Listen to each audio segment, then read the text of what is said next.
Update 3. Cheating wife left me after 17 years of marriage for her ex. My daughter said, he is her true love and she deserves to be with him. In court, I abandoned my rights as a father and a husband. Now my daughter is panicking. Her voice cracked as she cried out, "You cannot leave me, Dad.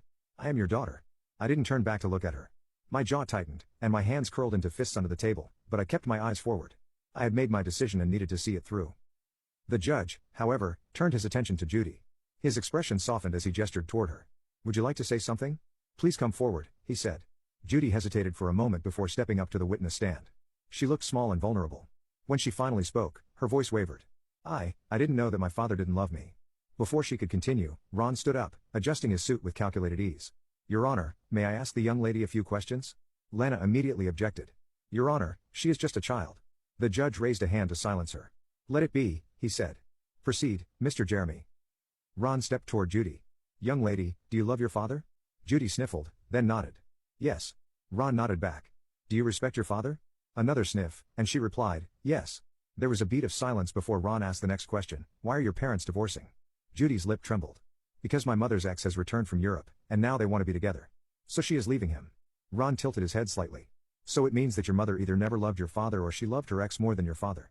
Judy opened her mouth, but no words came out. She stared at Ron, then at the floor as silence filled the courtroom. Judy shifted uncomfortably, her tear-streaked face glancing between him and me.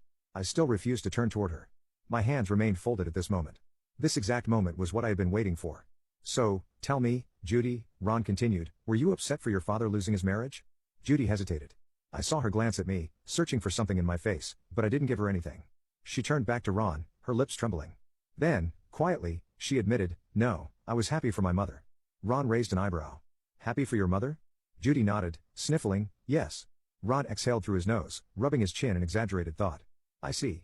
So, Judy, you didn't care how your father felt about all of this? You were fine with the divorce?" She wiped her eyes with the back of her hand. "Yes, Mom was going to be with her true love." Ron let out a low whistle and shook his head. "Wow, true love." He paced for a moment before stopping and looking Judy in the eyes.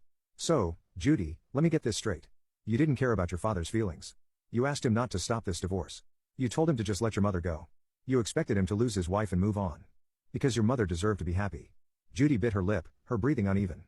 "Yes," she whispered. Ron's expression hardened. He took a step closer, lowering his voice, making sure every word sank in. "Then tell me, Judy, why should he care for you?"